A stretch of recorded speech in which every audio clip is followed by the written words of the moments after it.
तो गाइस आज मैं एक्सप्लेन करूंगा reincarnation of God celestial emperor के एपिसोड 70 को। तो गाइस अगर आपने हमारे पिछले 3 घंटे की वीडियो नहीं देखी है तो मैंने उसका लिंक आपको डिस्क्रिप्शन बॉक्स में दे दिया है, तो आप वहां पर जाकर चेकआउट कर सकते हैं। तो चलिए बिना किसी देरी के इस एपिसोड की स्टार्टिंग करते हैं।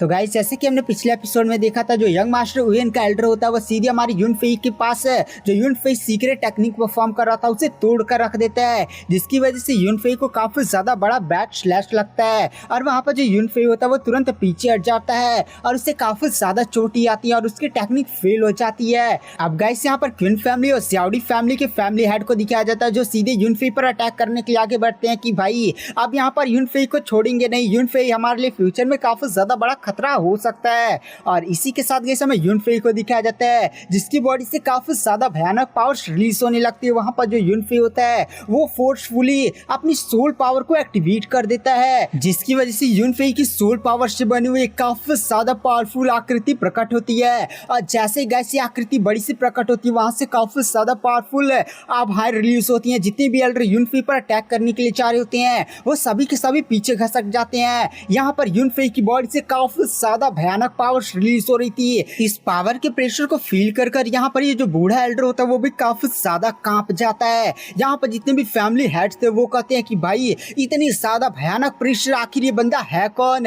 और इसी के साथ गैस वहाँ पर जो यूनफेई होता है वो बड़ी सी आकृति से अपना हाथ उठाता है और धड़ाम से एक तमाचा सीधे ही उस बूढ़े एल्डर को मारता है, जिसकी वजह से जो बूढ़ा एल्डर होता है वो तुरंत एक ही बार में नाचते गाते हुए जाकर पहाड़ वाड़ से पीछे टकराता है और वहीं पर इसका मतलब मरता नहीं, बहुत ही ज्यादा घायल हो जाता है। इस नजारे को देखकर बाकी फैमिली हेड एकदम कांप जाते हैं और धीरे धीरे पीछे हटने लगते हैं, क्योंकि वो जो बूढ़ा एल्डर था वो अर्थ रियलम के एकदम पीक स्टेज पर था। तो गाइस यहाँ पर जो असैसिन हेड होता है वह कहता है रुको, मुझे यूनफेई का सामना करने दो, और सीधे यूनफेई पर अटैक करने के लिए काफी ज्यादा तेजी के साथ यूनफेई की तरफ बढ़ता है। बट वहाँ पर जो यूनफेई होता है वो एक का थपड़ा मारता है। एक के थपड़ा में यहाँ पर ये जो असैसिन हेड होता है जिसकी कल्टीवेशन हेवनली रियलम होती है वो भी आकर धड़ाम से नीचे गिरता है। इस पूरे नजारे को देखकर बाकी फैमिली हेड कांप जाते हैं कि भाई वो असैसिन हेड है जिसकी कल्टीवेशन हेवनली रियलम पर थी वो भी यूनफेई के हाथों एक के बार में हार गया। वहां पर जो यूनफेई होता है वह कहता है कि अब तुम्हारी बारी, और सीधे ही काफी ज्यादा पावरफुल बाकी फैमिली हेड की तरफ अपना अटैक करता है। एक काफी ज्यादा पावरफुल बड़ा सा पंजा सीधे ही बाकी फैमिली हेड्स की तरफ बढ़ने लगता है। बाकी फैमिली हेड्स तुरंत कांप जाते हैं और अपने सामने एक शील्ड बनाकर उससे बचने की कोशिश करते हैं, बट उनके शील्ड में दरार आने लगती है और वो लोग कहते हैं कि भाई अगर ऐसा ही चलता रहे तो आज हमारी यहाँ पर चटनी बन जाएगी। बट अचानक से वहाँ पर जो यूनफेई था उसको एक झटका लगता है। उसने जो फोर्सफुली अपनी सोल पावर को एक्टिवेट किया था उसकी वजह से उसको एक बैक स्लैश लगता है और वहाँ पर जो यूनफेई होता है वो पावर को मेंटेन नहीं कर पाता और धड़ाम से आकर जमीन पर गिरता है। जैसे वहाँ पर जो यूनफेई होता है वो आकर धड़ाम से गिरता है, उसने जो बड़ी सी आकृति अपनी सोल पावर से बनाई थी वो भी धीरे धीरे वहाँ से डिसअपीयर होने लगती है। यूनफेई को काफी ज्यादा बड़ा झटका लगा था, वो सही से लड़ नहीं सकता था। और इसी के साथ यहाँ पर बाकी फैमिली हेड भी चैन की सांस लेते हैं। यहाँ पर तुरंत यून फैमिली के सभी एल्डर्स और सभी लोग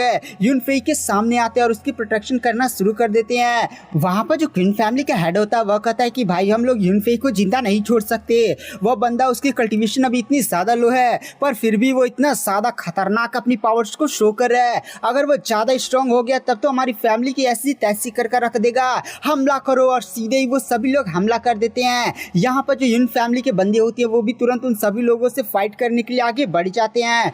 और गाइस हमें यहाँ सीन शिफ्ट कर दिया जाता है और हमें किंग लू और जियाओडी की काफी ज्यादा भयानक लेवल की फाइट को दिखाई जाती है, जहाँ पर जो जियाओडी होती है वह कहती है मैं तुझे नहीं छोड़ूंगी किंग लू, तुझे मारूंगी और फिर यूनफेई को मारूंगी। और दोनों अपनी स्वॉर्ड से स्वॉर्ड टकरा रही होती। जियाओडी भी हंसते हुए कहती है कि यूनफेई आज नहीं बचेगा। और इसी के साथ वह सीधे आसमान में जाती है और अपनी एक सीक्रेट टेक्निक को परफॉर्म करते हुए कहती है कि ये है मेरी फैमिली की सीक्रेट टेक्निक, इसका सामना कर और तू भी मर जा। और गाइस वहाँ पर काफी ज्यादा बड़ी बड़ी स्नैक दिखाई देते हैं जो सीधे ही यहाँ पर किंग लू पर अटैक करते हैं, लेकिन किंग लू उन सभी के अटैक को डॉज करते हुए सीधे आसमान में जाती है और अपनी फ्लावर टेक्निक को फॉर्म करते हुए कहती है कि the great flower sword art और इसी के साथ वो एक बड़ी सी स्वॉर्ड फॉर्मेशन से एक बड़ी सी स्वॉर्ड निकालती है जो सीधे ही उन सभी स्नैक से जाकर टकराता है। वहां पर काफी ज्यादा बड़ा धमाका होता है, बट वो जो बड़ी सी स्वॉर्ड होती है वो ज़ियाओडी के उन सभी सांपों को एक झटके के अंदर डिस्ट्रॉय कर देती है। और इस नजारे को देखकर वहां पर ज़ियाओडी भी काफी ज्यादा शॉक हो जाती है, याकि किंग लू इतनी स्ट्रॉन्ग कैसे हो सकती है। वहां पर जो किंग लू होती है वो एक काफी ज्यादा पावरफुल स्लैश अटैक करती है। जैसे स्लैश अटैक है वो जाकर ज़ियाओडी से टकराता है, ज़ियाओडी जाकर जमीन पर धड़ाम धड़ाम 2-3 टकरा खाती हैं और सीधे जमीन पर भ्राम से गिरती हैं। वहां पर जो किंग लू होती है वो एक झटके के अंदर सीधे ज़ियाओडी के पास आती है और उसके ऊपर पैर रख लेती है। तभी उसे वो पीछे आवाज सुनाई देती है कि यूनफेई घायल हो चुका है, जल्दी से अटैक करो और उसे खत्म कर दो। यहाँ पर जो ज़ियाओडी होती है वो हंसते हुए कहती है कि कुछ भी कर ले, आज यहाँ पर यूनफेई बचेगा नहीं, उसकी मौत तय है। और तुरंत जैसे वहां पर किंग लू की नजर हटती है, ज़ियाओडी पीछे आती है और पीछे से हंसते हुए कहती है यूनफेई वहां मरेगा, तू यहाँ पर। और पीछे अपनी बड़ी सी स्वॉर्ड क्रिएट करती है और सीधे वहां पर किंग लू पर अटैक करती है। बट किंग लू उसके अटैक को देख लेती है। किंग लू के आसपास ऑरा ही पूरा चेंज हो जाता है और ज़ियाओडी की पूरी स्वॉर्ड अचानक फ्लावर में बन जाती है और किंग लू उसको एक झटके के अंदर गला दाब लेती है। यहाँ पर जो ज़ियाओडी होती है वो कहती है तू आखिर इतनी ज्यादा स्ट्रॉन्ग कैसे हो सकती है। वहां पर फिर भी वो हंसते हुए कहती है कि आज यूनफेई मर कर आएगा, तू उसे बचा नहीं पाएगी। अब इस बात से वहां पर किंग लू को इतना ज्यादा गुस्सा आता है कि सीधे वो ज़ियाओडी का गला ही तोड़ देती है और वहीं पर उसकी जान निकाल लेती है। और वह फिर उसको साइड फेंकते हुए कहती है कि मैं यूनफेई को बचा कर जाऊंगी। वहां पर गाइस जो ज़ियाओडी की बॉडी होती है वो जाकर धड़ाम से नीचे गिरती है और यहाँ पर इसका किस्सा खत्म हो चुका है। यहाँ पर जो किंग लू होती है वह कहती है चाहे मेरी अपनी आइडेंटिटी मुझे यहाँ पर यूज क्यों ना करनी पड़े, बट मैं यूनफेई को बचा कर रहूंगी। और इसी के साथ गाइस हमें ए फैमिली में दिखाया जाता है जहाँ पर फाइट्स चल रही होती है। यहाँ पर पूरे मतलब अपोनेंट फैमिली और सारे एल्डर्स भी एकदम लड़े झड़े जा रही होती हैं। यहाँ पर जो हमारे फैमिली एल्डर्स थे वो अपोजिट फैमिली के एल्डर्स को उड़ा कर फेंक रहे होते हैं। और इसी के साथ गाइस हमें ज़ियाओडी फैमिली के हेड को दिखाया जाता है जो अपनी सीक्रेट टेक्निक को परफॉर्म करते हुए वहां से एक बड़ा सा स्नैक बनाता है, सीधे ही ये फैमिली की एक एल्डर पर अटैक करता है। लेकिन वो जो एल्डर होता है वो सीधे आसमान में जाता है और आसमान से काफी ज्यादा पावरफुल अटैक करके सीधे से उस बड़े से स्नैक को वहीं पर डिस्ट्रॉय कर देता है। और इसी के साथ हमें फाइट सीन शिफ्ट किया जाता है और ये फैमिली के हेड को दिखाया जाता है जो क्वीन फैमिली के हेड पर काफी ज्यादा पावरफुल अटैक करते हैं। मतलब दोनों ही फाइट कर रहे होते हैं, बट यहाँ पर जो क्वीन फैमिली का हेड होता है वो ए फैमिली के हेड के अटैक को झेल नहीं पाता, जड़ाम से जाकर नीचे गिरता है। वहां पर ए फैमिली के हेड तुरंत उस पर एक जानलेवा पंच अटैक करते हैं, बट वो बंदा तुरंत उस अटैक को डॉज कर लेता है। जैसे उसे एक मौका मिलता है वो तुरंत ए फैमिली के पैट्रियार्क पर एक सीक्रेट अटैक कर देता है, जिसकी वजह से ए फैमिली के पैट्रियार्क भी पीछे घसटते हुए जाते हैं। यूनफेई उनको पकड़ और गाइस यहाँ पर अभी सिटी लॉर्ड की आर्मी उन लोग पर अटैक नहीं कर रही थी क्योंकि ये लोग ए फैमिली के सभी लोग थकने का इंतजार कर रहे थे। जैसे वो लोग थकेंगे फिर वो लोग अटैक करेंगे। तो वहाँ पर जो यूनफेई होता है वो सभी फैमिली एल्डर से कहता है कि फैमिली एल्डर से एक बार फिर मुझे अपनी थोड़ी सी पावर्स मुझे उधार दीजिए, मुझे एक फॉर्मेशन बनाना है। तो फैमिली के सभी एल्डर्स तुरंत अपनी सारी पावर्स यूनफेई को ट्रांसफर करने लगते हैं। और जैसे ही यहाँ पर यूनफेई को ये सारी पावर्स मिलती है वहाँ पर जो यूनफेई होता है वो आसमान में दिखाई देता है और एक बड़ी सी स्वॉर्ड फॉर्मेशन को क्रिएट करता है और उन सभी स्वॉर्ड फॉर्मेशन को क्रिएट करते हुए कहता है कि सभी लोग अब मरोगे। और इसी के साथ धड़ धड़ स्वॉर्ड की पूरी बारिश कर देता है और जितने भी लोग उस पर अटैक करने आए थे उन सभी के एल्डर्स मरने लगते हैं। और इसी के साथ यहाँ पर जो यूनफेई होता है वो क्वीन फैमिली के हेड की तरफ सारी स्वॉर्ड की बारिश को करता है, बट यहाँ पर क्वीन फैमिली का हेड तुरंत ज़ियाओ फैमिली के हेड को अपने सामने ला देता है, जिसकी वजह से ज़ियाओ फैमिली का हेड जो होता है वहीं पर खत्म हो जाता है। और क्वीन फैमिली का हेड बोलता है कि भाई तेरा बलिदान बेकार नहीं जाएगा, मैं इन सबसे बदला लेकर रहूंगा। तभी गाइस वहाँ पर यून फैमिली का पैट्रिया सीधे आते अपनी पावर्स को अनलिस्ट करते हुए कहता है कि भाई तुम मेरे अटैक से बच और सीक्रेट एक झटके के अंदर आ रहा था और एक झटके के अंदर अपनी पावर से एक काफी ज्यादा पावरफुल अटैक करता है। और ये अटैक इतना ज्यादा पावरफुल होता है कि वो अटैक सीधे ही क्वीन फैमिली के हेड के आर पार हो जाता है और क्वीन फैमिली का हेड भी वहीं पर खत्म हो जाता है। यहाँ पर जो यूनफेई होता है वह कहता है यंग मास्टर वेन है, अब तेरा क्या किया जाए। यहाँ पर जो यंग मास्टर वेन होता है वो यूनफेई की दहाड़ को देखकर एकदम डर जाता है और कहता है सिटी लॉर्ड है यहाँ पर जितनी भी आर्मी बची हुई इन सभी को आगे भेजो ताकि वो लोग मेरी प्रोटेक्शन कर सके। तो वहाँ पर जो सिटी लॉर्ड होता है वह तुरंत सभी आर्मी को भेजता है ताकि वो प्रिंस की प्रोटेक्शन कर सके। और इसी के साथ यहाँ पर आर्मी भी अपना अटैक रेडी करने वाली थी। अब आर्मी से ये लोग लड़ने वाले थे। यहाँ पर जो यूनफे होता है वो सभी एल्डर्स से कहता है कि सभी फैमिली एल्डर्स है तुरंत अपनी अपनी डिफेंस फॉर्मेशन को सभी लोग रेडी कीजिए। और इसी के साथ ए फैमिली के सभी एल्डर्स अपनी अपनी डिफेंस फॉर्मेशन को रेडी कर लेते हैं। और ऊपर गैस में किंग लुओ को दिखाया जाता है जो आकर कहती है अब मुझे अपनी पावर्स को अनलिश करना ही पड़ेगा। तुरंत उसकी जो रियल पावर थी वो अनलिश करके यूनफे की मदद करने के लिए आगे बढ़ने वाली होती है। तभी उसे आवाज सुनाई देती है कि थर्ड प्रिंस हान यहाँ पर आ रहे हैं। और इसी के साथ गाइस यहाँ पर इस कंट्री का थर्ड प्रिंस हान है अपनी आर्मी के साथ वहाँ पर प्रकट हो जाता है। थर्ड प्रिंस हान का नाम सुनकर सिटी लॉर्ड यंग मास्टर उवेन भी काफी ज्यादा हिल जाते हैं। और इसी के साथ गाइस थर्ड प्रिंस हान को दिखाया जाता है। गाइस ये वही बंदा था जिसकी हेल्प हमारे मेन कैरेक्टर ने की थी कि पिछले एपिसोड में नहीं एक बंदी का इलाज करवाया था ब्लड ब्यूटी ने भी। ये थर्ड प्रिंस हान होता है। यहाँ पर जो थर्ड प्रिंस हान होता है वह कहता है यंग मास्टर उवेन तू यहाँ क्या कर रहा है? तू यहाँ पर एक फैमिली को डिस्ट्रॉय करने के लिए यहाँ पर सिटी लॉर्ड है और सारी अपने नियमों का एकदम उल्लंघन कर रहा है। तू अपने आप का समझता क्या? तू प्राइम मिनिस्टर का बेटा हुआ तो क्या तू यहाँ पर मेरे बेनिफैक्टर मतलब मेरी जिसने हेल्प की थी उसको तू मारने चाहता है? इसका सीधा मतलब ये समझा जा सकता है कि तू मेरे खिलाफ प्लानिंग कर रहा है और मेरे सपोर्टर को डिस्ट्रॉय करना चाहता है। इसकी सजा तुम जानते हो ना यंग मास्टर। यहाँ पर जैसे हुए ये बात सुनता है तुरंत एकदम डर जाता है, तुरंत घुटने पर आ जाता है और कहता प्रिंस प्लीज मेरे को माफ कर दीजिए। तो गाइस यहाँ पर जो थर्ड प्रिंस शान होता है वह कहता है तेरी खबर है सीधे मैं पैलेस में भिजवा दूंगा कि तूने क्या किया है। मैं तेरी जान को बख्श रहा हूँ, चुपचाप यहाँ से निकल जा। और वह फिर सिटी लॉर्ड की तरफ देख कर कहता है कि सिटी लॉर्ड है तेरा काम है सिटी में जितने भी फैमिलीज हैं उनके बीच में आपसे समझौता और किसी फैमिली पर दिक्कत आती है तो उसकी एकदम रखवाली करना। तू ये सब क्या करे? तू एक फैमिली को डिस्ट्रॉय करना चाहता है? तू क्या हमारे एम्पर पैलेस के नियमों से नहीं डरता है? तो गाइस वहाँ पर जो सिटी लॉर्ड होता है वो तुरंत प्रिंस से माफी मांगता है कि प्रिंस मेरे को माफ कर दीजिए। ये क्वीन फैमिली और सियाडी फैमिली के लोगों ने मेरे को सारी भड़का था, इन्हीं के कहने पर मैं ये सब करने आया था। तो वहाँ पर जो प्रिंस होता है वह कहता है कि चुपचाप यहाँ से हम निकल जा और तुझे सिटी लॉर्ड के पद से हटाया चाहता है। मैं तेरी जान इस बार तो छोड़ा पर फिर अगर तू कभी भी ये फैमिली को नुकसान पहुंचाने की कोशिश करेगा तुझे यहीं पर खत्म कर दिया जाएगा। तो सिटी लॉर्ड कहता है धन्यवाद प्रिंस, धन्यवाद मेरी जान बख्शने के लिए। और डर के मारे वहां से तुरंत भाग जाता है। और इसी के साथ जैसे में किंग लुओ को दिखाया जाता है। वो जब देखती है कि यहाँ पर जो यूनफे बच चुका उसे भी काफी ज्यादा खुशी मिलती है और वह फिर यूनफे को फाइनल बाय बोलती है और वहां से चली जाती है। और वह मनी मन सोचती है कि वह यूनफे से अब दोबारा कभी नहीं मिल पाएगी।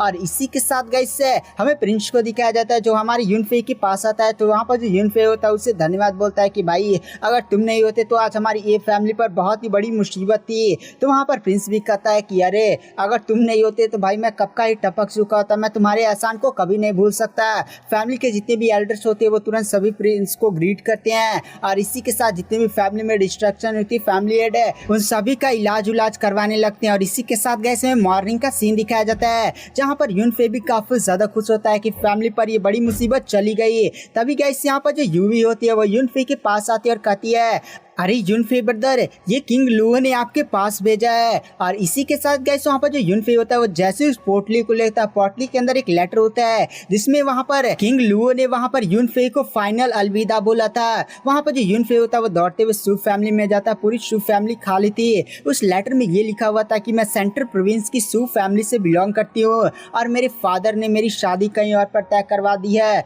और यूनफे मेरी फैमिली बहुत ही ज्यादा स्ट्रांग है तो मैं तुमसे फाइनल बाय बोलना चाहती हूँ, मेरे पीछे मत आना वरना तुम्हारी जान को भी दिक्कत हो सकती है। मतलब उसमें किंग लुओ ने सारी अपनी फैमिली की डिटेल सब बता दी थी। तो गाइस वहाँ पर जो यूनफे होता है वो पीछे नहीं जाते बल्कि पहाड़ से जहाँ से किंग लुओ की गाड़ी जा रही थी वहीं से चिल्ला कर कहता है कि किंग लुओ मेरा इंतजार करना, मैं एक दिन तुम्हारे फैमिली में तुम्हें लेने जरूर आऊंगा, बस इंतजार करते रहना। और इसी के साथ गाइस हमें इससे प्रिंस और इसी के साथ गाइस हमें थर्ड प्रिंस हान को दिखाया जाता है जो यूनफे के पास आकर कहता है कि मुझे विश्वास नहीं होता कि ये लड़की सेंट्रल प्रोविंस की शू फैमिली से है। भाई यूनफे सेंट्रल प्रोविंस की शू फैमिली हमारे पूरे एम्पायर से भी काफी ज्यादा स्ट्रॉन्ग है।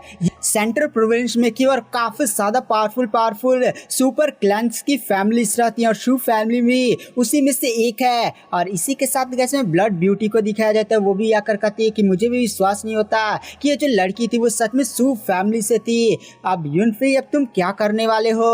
तो वहाँ पर जो यूनफे होता है वह कहता है कि कि मैं पहले सेट में जहाँ पर मैंने एडमिशन लिया वहाँ पर जाऊँगा और अपनी कल्टीवेशन को थोड़ा सा इंक्रीज करूँगा, क्योंकि मेरा स्ट्रांग होना पहले इंपॉर्टेंट है। तो गाइस वहाँ पर जो थर्ड प्रिंस छान होता है वो यूनफेई से कहता है यूनफेई मुझे आपकी थोड़ी सी हेल्प चाहिए थी। तो वहाँ पर जो यूनफेई होता है वह कहता हाँ थर्ड प्रिंस बताइए ना, आपके लिए तो जान हाजिर है, आपने सच में मेरी काफ़ी ज़्यादा हेल्प की है। तो वहाँ पर जो थर्ड प्रिंस होता है वह कहता है कि दरअसल हमारे इंपीरियल पैलेस में एक एल्केमी कंपटीशन होता है, उस कंपटीशन में मैं चाहता हूँ कि आप मेरी हेल्प करें। एक बार मैं अगर वो एल्केमी कंपटीशन जीत जाता हूँ तो मुझे क्राउन प्रिंस बना दिया जाएगा और मुझे आप जैसे बंदों की टीममेट में जरूरत है। तो वहाँ पर जो यूनफेई होता है वह कहता है तो ठीक है, बस आप मेरे को डेट बता दीजिएगा। तो वहाँ पर जो थर्ड प्रिंस होता है वह कहता है धन्यवाद यूनफेई, और तुम जब सेट में जाओगे तुम अपनी फैमिली की चिंता छोड़ दो, पूरी तुम्हारी फैमिली की प्रोटेक्शन मैं खुद करूंगा। तो आप बेफिक्र होकर सेट में ज्वाइन होने के लिए जा सकते हैं। और इसी के साथ गए हमें कुछ मिस्टीरियस से कल्टीवेटर्स का सीन शिफ्ट किया जाता है,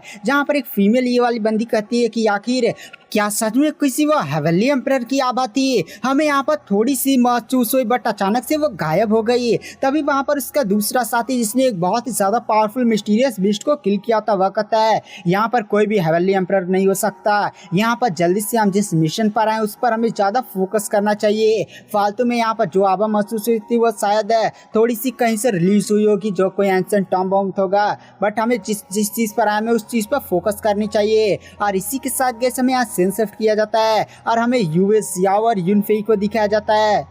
ये लोग अब तियानयुआन सेट की तरफ निकल चुके थे, क्योंकि नहीं वो एल्डर आया था कंपटीशन में जिसने हमारे यूनफेई को वो टोकन दिया था कि भाई यूनफेई तुम्हें तियानयुआन सेट में एडमिशन लेने के लिए आना होगा। तो यहाँ पर यूनफेई और बाकी लोग उधर ही चारे होते हैं और यहाँ पर इनकी जो घोड़ा गाड़ी होती है वो तियानयुआन सेट में पहुंच जाती है, जहाँ पर जो यूनफेई होता है उस टोकन का यूज करते हुए गेट के एंट्रेंस को ओपन करता है और फिर वो लोग उस गेट के अंदर चले जाते हैं। यहाँ पर सभी लोग भी काफ़ी ज़्यादा एक्साइटेड होते हैं क्योंकि पूरा बहुत ही ज़्यादा बड़ा सेट था।